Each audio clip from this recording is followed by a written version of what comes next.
फिर आपका स्वागत है। राजस्थान के सरकारी और गैर सरकारी स्कूलों की 10वीं और 12वीं कक्षा को छोड़कर शेष बची कक्षाओं की परीक्षा अप्रैल के महीने में होगी। इसके बाद नया शिक्षा सत्र 15 जून से शुरू हो जाएगा। माध्यमिक शिक्षा निदेशालय ने इसका प्रस्ताव बनाकर राज्य सरकार को भेज दिया है। स्वीकृति मिलने के साथ ही इस पर अमल शुरू हो जाएगा। दरअसल शिक्षा विभाग कोरोना के कारण गड़बड़ाए शिक्षा सत्र को पटरी पर लाने की कोशिश कर रहा है। माध्यमिक शिक्षा बोर्ड अजमेर की 10वीं और 12वीं कक्षा की परीक्षा से पहले ही कक्षा 1 से 9 11वीं क्लास की परीक्षा करवाने की तैयारी है।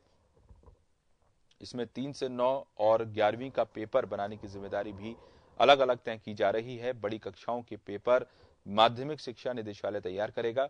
ये पेपर एक जैसे नहीं होंगे, बल्कि कॉम्पिटिटिव एग्जाम की तरह 4 तरह के पेपर तैयार होंगे। इनमें प्रश्न तो एक जैसे होंगे, लेकिन उत्तर में विकल्प का क्रम अलग अलग होगा।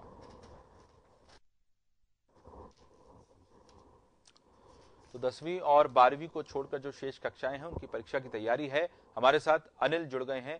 अनिल, बाकी जो कक्षाएं हैं 10वीं और 12वीं को छोड़कर उनकी परीक्षाओं की तैयारी बोर्ड की तरफ से पूरी कर ली गई है।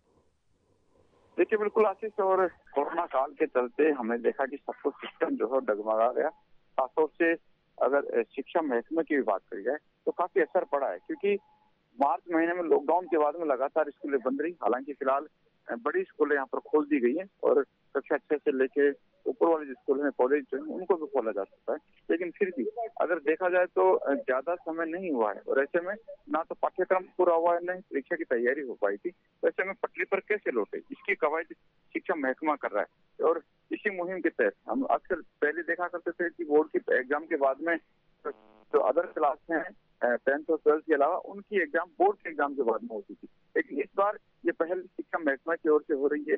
ये एग्जाम पहले करवा ली जाए और उसके बाद में अप्रैल महीने में बोर्ड के एग्जाम हो जाए और 15 जून से नया सत्र यहाँ पर शुरू कर दिया जाए, ताकि अगला जो सत्र है उसको भी मैनेज यहाँ पर किया जा सके। तो एक तरह से कहीं ना कहीं शिक्षा महकमा चाहता है कि जो व्यवस्था अभी तक हुई शिक्षा जगत के अंदर कोरोना काल के चलते, और जो शेड्यूल में जो गड़बड़ी यहाँ पर उसको भी दुरुस्त किया जा सकता है और एक पटरी पर लौटे। पिछली जो व्यवस्था थी वो व्यवस्था एक बार फिर से उसी अनुरूप हो सके, उसी की कवायद यहाँ पर की जा रही है।